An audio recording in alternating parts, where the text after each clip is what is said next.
Last time we spoke about the Battle of the Malaca Strait.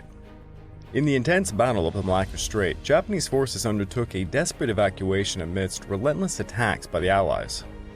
After suffering heavy casualties from previous confrontations, the Japanese regrouped and attempted to maintain their defensive positions. However, under the pressure of determined Allied assaults and strategic maneuvers, they faced increasingly fierce resistance. As the Allies advanced, they successfully overwhelmed Japanese defenses, leading to significant losses for the opposing forces. The battle transformed into a pivotal moment in the Pacific War, as Japanese resistance crumbled, ultimately shifting the tide towards Allied victory. This clash not only showcased the harsh realities of war, but also underscored the relentless determination of both sides as they fought for dominance in the region, marking a crucial step towards the conclusion of the war. This episode is The Breakthrough on Okinawa.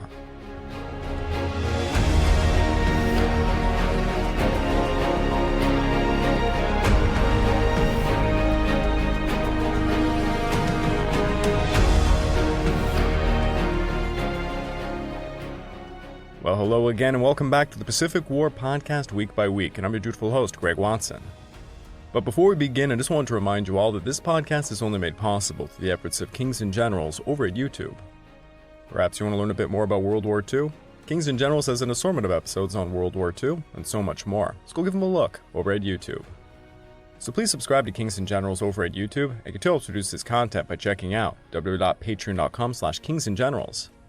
And hey, don't forget about our sister podcasts over at the Eastern Front Week by Week podcast and the Fall and Rise of China podcast, both written and narrated by me. And if after all that, if you're still hungry for some more history, why don't you check out my personal channel, the Pacific War channel found over at YouTube, and Echoes of War found on major podcast platforms. Over on YouTube, I just released a mini documentary covering the Chinese defense of the Great Wall of China in 1933 against the Japanese invasion. And over on Echoes of War, we just released an episode covering the Year of the Four Emperors. If you'd like to further support me, please consider checking out my YouTube membership or my Patreon account, found at www.patreon.com/pacificwarchannel. By joining either of these, you get access to the exclusive podcast series, which is about 25 plus episodes ongoing, early access to all the content I make, and voting rights for the subjects I will tackle next.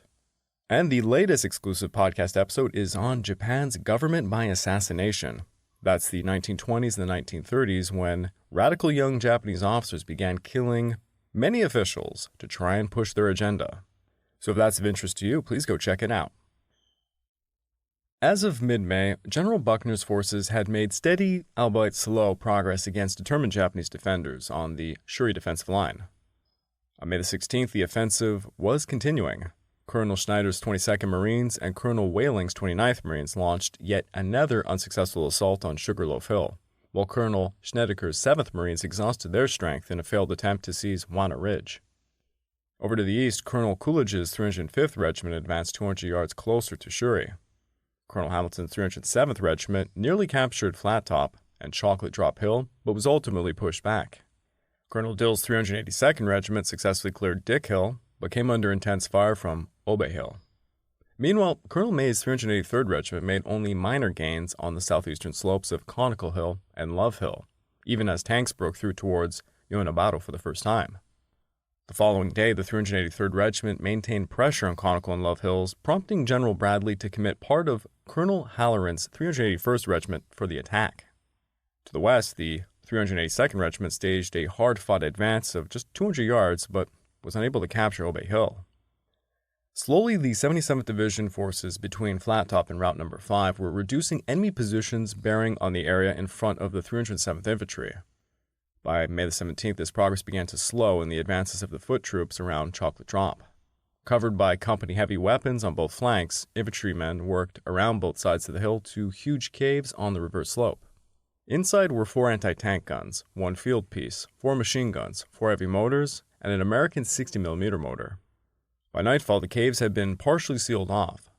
During the night, an enemy force launched a counterattack against the American positions around the hill, but was repulsed with the loss of about 25 Japanese killed. On the 17th, another bitter struggle raged on Flat Top. The struggle swayed back and forth across the narrow crest of the hill. Company K, the assaulting unit, had been reduced to 14 infantrymen by the end of the day. Finally, it was forced back off the top. Tanks tried to go through the road cut between Flat Top and Dick Hill, but 2 of them were disabled by mines, leaving the cut blocked.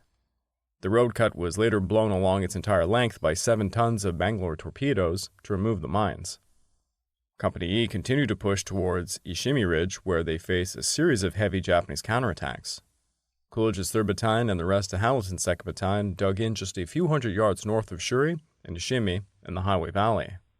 Meanwhile, Coolidge's 1st Battalion was halted by heavy fire from 110-meter hill and extensive fortresses housed in Shuri suburbs. The intense fighting had nearly depleted the 22nd Regiment, prompting General Amemiya to direct the 32nd Regiment to take over the defenses of Shuri along a line extending from Ishimi to Obe. Meanwhile, on Wana, the 7th Marines launched a renewed attack but were once again repelled. However, the 5th Marines succeeded in advancing to Hill 55. Now further west, the bulk of the 29th Marines attacked towards Half Moon Hill, successfully reaching its forward slopes, but later having to withdraw to more defensive positions overnight. Whaling 2nd Battalion also mounted relentless assaults in Sugarloaf, each time suffering heavy losses in repelled attacks. As dusk fell, Japanese planes targeted American shipping, successfully damaging the destroyers Douglas H. Fox. On May the 18th, tanks played a crucial role in a successful assault on Sugarloaf, executing a double envelopment while securing the top of the hill.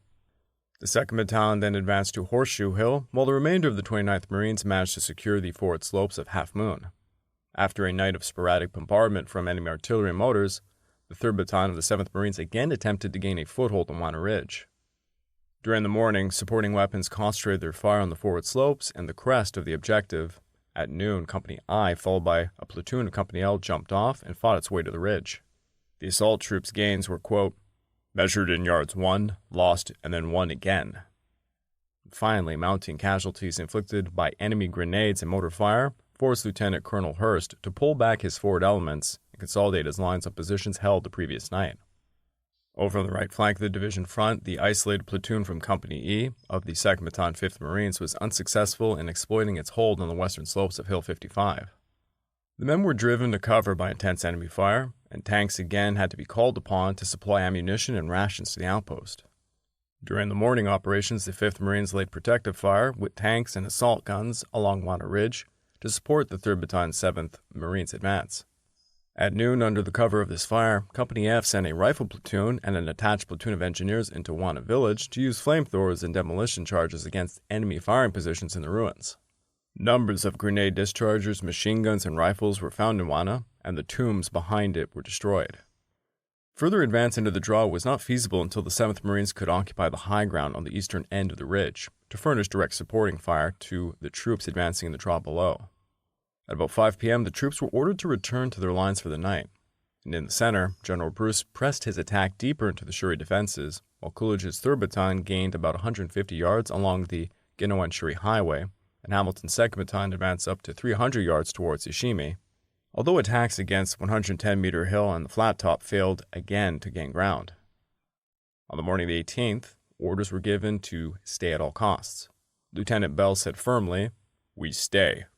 The men resigned themselves to a last-ditch stand. Their grenades exhausted and their machine guns and motors destroyed, the remaining men salvaged every clip of ammunition from the bandoliers of the dead. Spare workable rifles were loaded and bayonets laid alongside them. Enemy pressure increased steadily during the day. Some Americans were shot at close range as they darted from hole to hole to try and escape the incoming grenades. At one time, 8 knee mortars were pounding the ridge, firing in pairs. Friendly artillery could, to some extent, keep off the charging Japanese, but seemed unable to ferret out the enemy motors, which were well protected. The moans of wounded men, many of whom were in pitiful conditions from lack of water and medical aid, added to the strain. All canteens had been emptied the previous night. Nevertheless, battle discipline remained excellent. The worst problem concerned the replacements, who were courageous but inexperienced. Thrust suddenly into a desperate situation, some of them failed at crucial moments. One man saw 2 Japanese attacking a sergeant 30 feet away, but his finger froze on the trigger. Another shouted wildly for a comrade to shoot some Japanese while his own rifle lay in his hands. Another saw an enemy soldier a few yards away from his hole, pulled the trigger, and discovered that he had forgotten to reload it. By the end of the ordeal, however, the replacements who survived were battle-hardened veterans. During the afternoon, the 307th attempted to reinforce the small group. Elements of Company C tried to cross the open ground north of Ishimi Ridge. Only the commander and 5 men reached Company E. The men scrambled safely into foxholes, but the commander, shot through the head while racing towards the command post, fell dead on a parapet of the command post foxhole.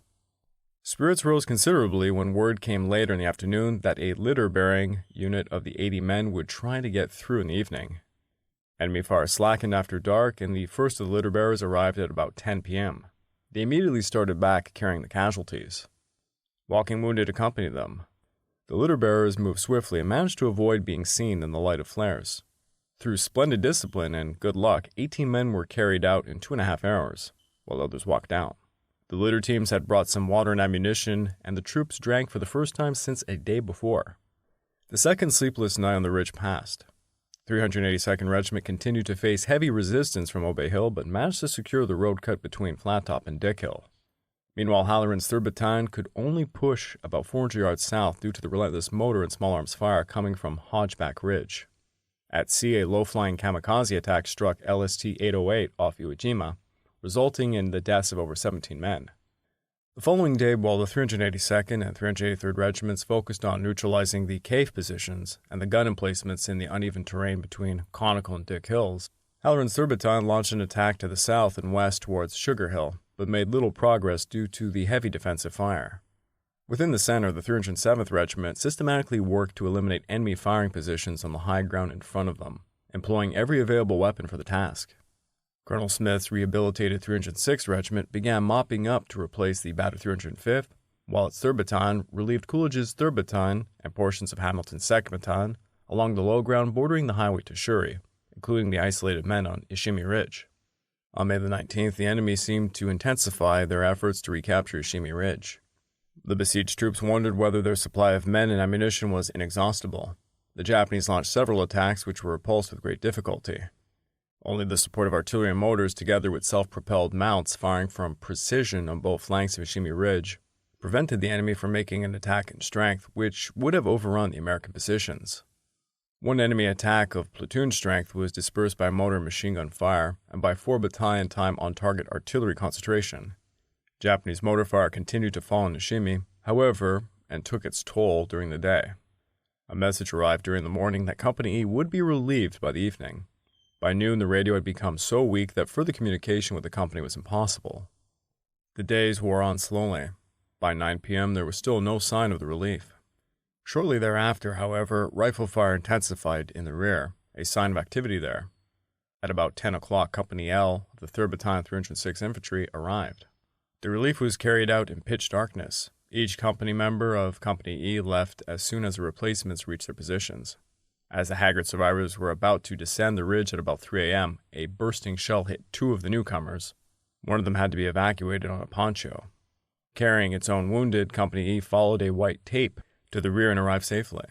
Of the 204 officers and men of the reinforced company that had made the night attack on Ishimi, 156 had been killed or wounded. There were 28 privates, 1 non-commissioned officer, and 2 officers left of the original 129 members of Company E. The platoon sent in relief by Company C had gone out with 58 effectives and returned with only 13. Of the 17 men in the heavy weapons section, only 4 came back. Company E had spearheaded a several hundred-yard advance towards Shuri, however, and with the help of sporting weapons, had killed hundreds of Japanese around Ishimi. The 7th Marines launched one last unsuccessful assault on Wana Ridge before being relieved by Colonel Mason's rested 1st Marines. Meanwhile, after repelling a strong night counterattack, the exhausted 29th Marines were relieved by Colonel Shapley's reserve 4th Marines, which made additional advances alongside the 22nd Marines, now under Colonel Harold Robert. 4 new regiments had been committed over the past few days to revitalize the offensive. On May the 20th, Shapley's assault battalions gained more ground on Horseshoe Hill, but they were still unable to reach the crest of Half Moon, though they successfully repelled another strong night counterattack. Over to the east, Mason's 2nd Battalion advanced rapidly to the base of a 110-meter hill and captured part of Wana Ridge, while his 3rd Battalion secured a firm hold on the northern slopes. Concurrently, the 5th Marines attacked southwest along the Nahashuri Road and successfully captured some high ground. Meanwhile, in coordination with the 1st Marines, Coolidge's 1st Battalion and Smith's 3rd Battalion made slow, grinding advances of about 150 yards, positioning themselves within 200 yards of the outskirts of the Shuri in the Highway Valley. At the same time, the 382nd Regiment expanded its hold on the reverse slopes of Dick Hill, but remained unable to penetrate Obey Hill. The 307th Regiment consolidated and expanded its positions around Chocolate Drop, finally seizing Flat Top. Reducing the tiny hill continued to be a ticklish work because enemy positions to the south still overlooked the sea. The fighting was still confused, and there was 3 wounded Americans laying south of the Chocolate Drop for over 2 days before relief arrived. By that time, 2 had died, and the third was so delirious that he thought he was still fighting Japanese and had to be forcibly subdued. By the 20th, the capes were completely sealed off. The enemy made an attempt to retake Chocolate Drop, attempting in company strength, but was repelled with the loss of half of its force. On that same day, the 3rd Battalion, using tanks, flamethrowers, and demolition teams, finally secured the crest of Flat Top. The final American attack started with a saturation shower of grenades. A chain of men extending from the base of Flat Top passed hand grenades to the troops lined up on the crest, who threw the missiles as fast as they could pull out the pins. Having seized the advantage, the infantry moved down the reverse slopes, blasting caves with satchel charges and flamethrowers. Tanks along the road cut accounted for many of the Japanese. By about 3:45 p.m., Flat Top had fallen. More than 250 enemy bodies lay on the crest and the reverse slopes of the hill. Further east, Halloran's 3rd Battalion made a slow but steady advance down the eastern slopes of Hogback, reaching the foot of Sugar Hill despite constant grenade duels with the enemy fighting desperately to hold every inch of ground. Additionally, the 1st and 2nd Battalions of the 383rd Regiment fought their way to jump-off positions within 300 yards of Love Hill, destroying enemy strongpoints that had obstructed their advance for over a week. Meanwhile, back at sea, Japanese aircraft managed to damage 2 destroyers and 3 transports. The following day, the 383rd attacked Love Hill, but were ultimately forced to withdraw from their base due to fierce defensive fire. Despite this setback, May's 2nd Battalion successfully supported the 381st Regiment in clearing Hogback by pushing to the top of Sugar Hill. Over to the west, the 382nd advanced quickly against moderate opposition towards Obey Hill and Hen Hill, encountering retreating enemy units moving towards the high ground at Shuri.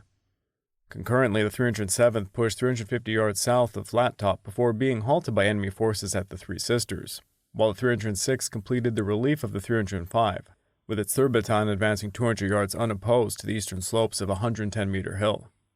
Meanwhile, the 1st Marines continued their assault along Wana Ridge, making only limited gains at the draw, where the 5th Marines held out and aggressively patrolled forward.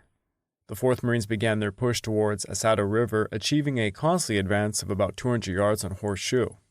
By nightfall, heavy rains began to fall, significantly impeding efforts to resupply assault troops and replenish forward ammunition dumps. Amidst this torrential downpour on May the 22nd, Shapley's 1st and 3rd Battalions slogged through, quote, gooey slick mud to reach the bank of the rain-swollen river. This prompted the Japanese to evacuate Naha and establish new defensive positions on the Kokuba Hills. To the east, the continuous rain flooded Wana Draw with mud and water, transforming it into a makeshift lake. For the next few days, General Duval's Marines were forced to attack without any support, leading to aggressive patrolling rather than organized assaults. The prospects of success for infantry alone, slogging through the mud without the support of other arms, were not encouraging. Tanks bogged down, helplessly mired. Amphibian tractors were unable to negotiate the morass, and the frontline units which had depended on these vehicles for carrying the supplies forward in such bad weather now had to resort to hand carrying of supplies and the wounded. These were back-breaking tasks, and they were performed over areas swept by enemy fire. Mortar and artillery smoke was used as far as possible to give concealment for all the movement. Litter cases were carried back through knee-deep mud. The living conditions for the frontline troops was very bad. Foxholes dug into clay slopes caved in from constant soaking, and even when the sides held, the holes had to be bailed out repeatedly. Clothes and equipment and the men's bodies were wet for days. The bodies of Japanese killed that night lay outside the foxholes, decomposing under swarms of flies. Sanitation measures broke down. The troops were often hungry. Sleep was almost impossible. The strain began to take a mounting toll of men. Under these conditions, the Marine attack against Wana Ridge was soon at a standstill. The actions degenerated into what was called in an official report, aggressive patrolling. Despite inactivity, enemy mortar and artillery fire continued to play against the American front lines, especially at dusk and at night. Within the center, Bruce's 77th Division faced similar challenges, with the 306th Regiment stalled and the 307th Regiment again unsuccessfully attacking the Three Sisters. There, Company A became isolated at the base of the forward slopes of Jane Hill, nearly cut off by intense enemy mortar and machine gun fire. For the following week, the 382nd Regiment struggled to make headway on Hen and Obey Hills, where fierce hand-to-hand combat erupted. Similarly, all attempts on the 383rd Regiment to breach the defenses of Love Hill and on the western side of Conical failed, as the 381st was unable to make any progress against Cutaway. General Hodge had also moved General Arnold's rehabilitated 7th Division to assembly areas just north of Conical Hill to spearhead the advance towards Yonabaru and the high ground south of the village. Strengthened by 1,691 replacements and 546 men returned to duty from hospitals since it had left the lines on May the 9th, the 7th Division moved up forward to assembly areas just north of Conical Hill and prepared to make a dash through the corridor. At 7 p.m. on the 21st, the 184th Infantry, chosen by General Arnold to lead the way, was in place at Ishimi Ridge and at the northern base of Conical. The initial move of the envelopment was to be made in the dead of the night and in stealth. General Buckner felt that, quote, "If the 7th can swing round, running the gauntlet, it may be the kill."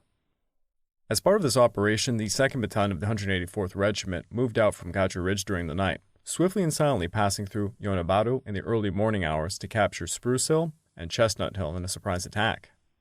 Colonel Green's 3rd Battalion then followed the 2nd Battalion through Yonabaru, but their assault on Juniper and Bamboo Hills was unsuccessful as the surprise defenders regrouped. The following day, Green's 2 battalions continued to push towards these initial objectives, ultimately securing a solid line that stretched from the coastline across the southern slopes of Chestnut and then over to Juniper and Bamboo by the day's end. This success allowed Colonel Finn's 32nd Regiment to pass through Yonabaru and advance westwards along the Naha-Yonabaru Valley, where they would assault the enemy's western hill defenses around the Oak Hill. On the west coast, after a successful night reconnaissance of the Asato River, the 4th Marines rapidly crossed the river under cover of smoke, beginning their advance towards a low ridge 500 yards south of the Asato. However, as previously noted, the torrential rain had turned every draw and gully into a sticky morass of knee and thigh-deep mud. The steep slopes of the hills and ridges, treacherous under the best of conditions, became virtually unassailable. Consequently, full-scale coordinated attacks had to be cancelled, and only localized gains could be achieved. Despite the breakthrough in the center, the Japanese command remained concerned about the threat posed to the flanks of the Shuri Bastion by American advances along both coasts. While they believed the Naha breakthrough could be contained, every available soldier was deployed to establish a defensive line stretching from the southwest slopes of Conical Hill through Yonawa to the road junction village of Chan, aiming to eliminate Arnold's spearhead that had just penetrated into the Naha-Yanaburo Valley.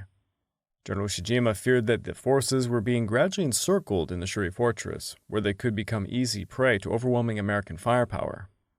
In light of the situation, Ushijima began planning a withdrawal to the Chinnen Peninsula, or the southernmost part of the island, the Kiamu Peninsula. This decision was met with resistance from General Fujioka, who expressed concern that thousands of severely wounded men would have to be abandoned during said retreat. Although the holding of the heights surrounding the city had been the keystone of the Japanese preferred plan, several factors now mitigated against its retention. There was an estimated 50,000 surviving officers and men to be crammed into a final defensive zone less than a mile in diameter. Once these troops were surrounded, the Japanese believed that they would be rendered ineffectual and become easy prey to the overwhelming American fire superiority. In addition, Japanese long-range artillery pieces, many of which were still intact, could not be effectively utilized within the limited space that would be available to them. The best chance of prolonging the battle for Okinawa seemed to rest in defending the Kiamu Peninsula region, which was dominated by the Yaju Dakayuza Dake escarpment. Natural and artificial caves sufficient to accommodate the whole of the surviving army abounded in the area. The 24th Division, which had organized the terrain, had left a considerable amount of ammunition and weapons there when it moved north to the Shuri lines. The principal roads in the southern parts of Okinawa led directly to the proposed position, thus facilitating the movement of large bodies of men in the shortest possible time. These roads also gave American tanks an excellent route of advance, but only to the outposts of the defensive zone where the cliffs, hills, and precipitous ridges barred the way. To add some weight to his argument, General Amamiya indicated that his 24th Transport Regiment had preserved enough trucks to move the Shuri munition reserves to the new position within 5 nights if weather conditions permitted. General Shujima, after considering the respective positions of his staff and commanders, decided to order the move to Kiamu. Although General Suzuki preferred the Chinnen Peninsula, which his brigade had fortified, most officials supported a move to the Kiamu Peninsula, where Amamiya's 24th Division had previously established defenses in the natural and artificial caves of the Yaju Dake Yuza Dake escarpment. Thus, transportation of the wounded personnel and munition reserves to the south commenced at midnight on May the 23rd, with the bulk of the 32nd Army scheduled to begin their withdrawal 6 days later. On the night of the 25th, the remnants of the 62nd Division were to pull out of the Shuri line and move through the Tsukasan to counterattack the Americans. The relatively strong 22nd Independent Infantry Battalion, which had been in reserve throughout most of the fighting in April and May, was directed to hold the Shuri front in place of the division. The orders of General Fujioka were to, quote, annihilate the enemy rushing from the Yonabaru area. Failing to do so, the division was at least to stop the American advance long enough to allow the main body of the 32nd Army to retire. In order to gain time to organize the new positions, the holding force left on the Shuri front was to fight on until May 31st. Withdrawing units were to leave behind strong rearguards, which would defend a line along the Kokubagawa to the hills north of Tsutsukan and Chan, and then south through Karadera to the east coast until the night of June the 2nd. Then a second line centered around Tomosu, approximately 2,000 yards further south, would be held until the night of June the 4th. By that time, the 32nd Army would be firmly set up within its Itoman, Yunagasuko, Gishishakan outpost zone. Admiral Ota's naval force was directed to hold the western flank of the withdrawal corridor and begin its own retreat when ordered by the 32nd Army. During the night, Admiral Ugaki initiated his 7th Mass Kikuei attack, launching 165 kamikaze aircraft that inflicted only light damage on the landing crafts. On May the 24th, while engineers constructed a bridge over the Asato River to facilitate vehicle movements, the 4th Marines suffered heavy casualties as they attempted to advance through the muddy, flooded valley and low clay hills. Simultaneously, Shepard's reconnaissance company crossed the lower Asato and roamed the streets of northwestern Naha without encountering any resistance. Over to the east, Dill's 1st Battalion faced a brutal counterattack that inflicted significant casualties and nearly drove the Americans from Obe Hill. Following Shujima's directives, the 32nd and 184th Regiments began to encounter increasing resistance as they sought to expand their control over the valley and the high ground to the south. This culminated in a series of aggressive nighttime counterattacks that ultimately slowed and halted the western advance of the 7th Division. During the night, Japanese forces conducted heavy raids on American airfields at Kadena, Yotan, and Ujima. However, these attacks were merely a diversion for Operation Gigo, a new suicide raid against Kadena and Yotan. In this operation, 12 Ki-21 heavy bombers carrying Geretsukutetai Special Airborne Assault Troops aimed to crash land on the airfields to deploy commandos tasked with destroying aircraft stationed there. After the start of B-29 attacks on Tokyo, from bases in the Mariana Islands, the 1st Raiding Brigade of the Tuishin Suidan was ordered to form a commando unit for a special operation. This mission would be to attack and destroy bombers on the Asalito airfield on Saipan. Captain Okuyama Michiro, a commander of the brigade's engineering company, trained in sabotage and demolitions, was selected as the mission leader. He selected an additional 126 men from his own team, the 4th Company of the 1st Raiding Regiment, to form the 1st Geretsu Airborne Unit. It was initially organized with a command section of 5 platoons and 1 independent squad, based at the Imperial Japanese Army's Air Academy at Sayatama. The group also included 8 intelligence officers and 2 radio men from the Nakano School. Geretsu operations were to be undertaken at night, beginning with airstrikes by bombers. After this, commando units would be inserted onto the target airfield by crash landing their transports. The fact that there was no provision for extraction of the strike force, along with the rejection of surrender in Japanese military doctrine at the time, meant that the Geretsu ground operations were effectively suicide attacks. Though the Saipan attack was eventually cancelled, the 6th Air Army ultimately requested the deployment of the Geretsu Special Forces to neutralize the Okinawa airfields. The 6th Air Army accordingly began preparations for the attack in early May. Led by Captain Okuyama, the raid force moved from Nishitsukuba to Kumamoto as it continued to prepare for the assault, codenamed Operation Gigo. Aircraft for the raid came from the 3rd Independent Air Unit based in the vicinity of Hamamatsu. The raid force consisted of 120 commandos broken up into the headquarters section and 5 flights, each containing about 20 men. They were to be transported by 12 Mitsubishi Ki-21s, stripped of their guns with additional forward and rear exits added to assist the raiders while they were exiting. The timing of the raid was also meant to coincide with the withdrawal of the 32nd Army from the Shuri line in southern Okinawa. Of the 12 bombers dispatched, 4 encountered engine troubles and had to return to base, while 3 were intercepted by American night fighters en route to Okinawa. The remaining 5 Ki-21 bombers approached Yotan Airfield at low altitude and engaged Marine anti-aircraft gunners from the 1st Provisional Anti-Aircraft Artillery Group. As a result, 4 of the bombers were shot down or they crash-landed, However, a small number of Geritsu commandos did survive in the first wave and commenced their mission to attack the aircraft on the airfield. This fifth bomber had successfully evaded anti-aircraft fire and belly landed approximately 100 meters from the control tower. About 10 commandos disembarked and attacked aircraft and air personnel with their grenades. In the ensuing chaos, the Japanese commandos killed 2 Americans, wounded 18, destroyed 9 aircraft, damaged 29 more, and set a fuel dump ablaze, destroying about 70,000 gallons of aviation gasoline. After 12 hours of mayhem, however, American troops hunted down the commandos and exterminated them to a man. Despite this partial success, the Japanese operation occurred against a backdrop of heavy losses, with American fighters and anti-aircraft fire claiming a total of 150 Japanese planes on May the 24th. During the course of the 3 days, Ugaki committed a total of 387 Navy planes and 174 Army planes for his kamikaze attacks, which would continue through May the 25th. These attacks successfully sank the destroyers Bates, 1 transport, and 1 landing craft, while further damaging 2 destroyers, 1 destroyer minesweeper, 1 minesweeper, 1 transport, and a Liberty ship. On that same day, Admiral Rawlings Task Force 57 launched its final strikes in the Okinawa area before retiring late on May the 25th, having completed the Royal Navy's Iceberg mission.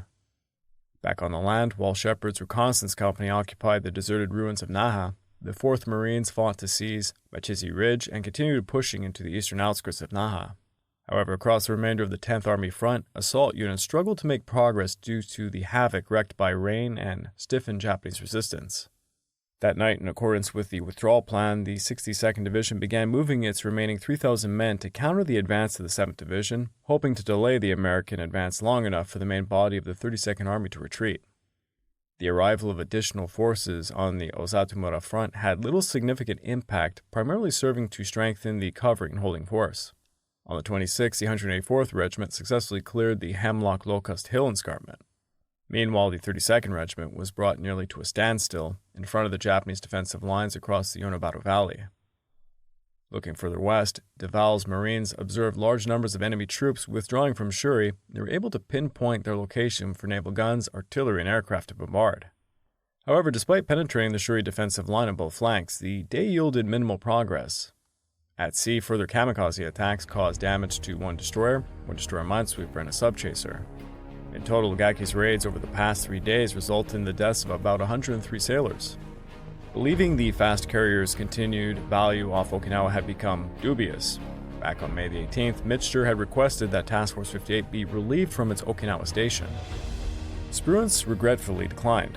A week later, an increasingly wary Mitscher reported, "For 2.5 months, Task Force 58 operated daily in 60 nautical miles square area east of Okinawa, less than 350 nautical miles from Kyushu. This was necessitated by the restricted area available and the necessity for being able to cover the Amami Gunto airfields, intercept air raids before they could reach Okinawa, and still furnish air support to the ground forces. There was no other location from which all these things could have been done." Reflecting on the months of unrelenting stress, tedium, and fatigue, Task Group 58.1 Screen Commander, Captain Tom Haderman, signaled Rear Admiral J.J. Jocko Clark, see Hebrews 13, verse 8. Consulting his Bible aboard Hornet, Clark read out, "Jesus Christ, the same yesterday and today and forever." Amused, Clark forwarded the verse to his entire task group, adding, "No disrespect intended." Clark then signaled Mitscher, "What the hell are we doing out here anyway?" Mitscher's response was, "We are a high-speed stationary target for the Japanese Air Force." And indeed, Task Force 58 had already suffered 2,000 casualties during Operation Iceberg. I would like to take this time to remind all of you that this podcast is only made possible through the efforts of Kings and Generals over at YouTube. Please go subscribe to Kings and Generals over at YouTube. You can help us produce this content by checking out www.patreon.com/kingsandgenerals. And hey, don't forget about our sister podcasts over at the Eastern Front Week by Week podcast and the Fall and Rise of China podcast, both written and narrated by me. And if after all that, if you're still hungry for some more history, why don't you check out my personal channel, the Pacific War channel found over at YouTube, and Echoes of War found on major podcast platforms.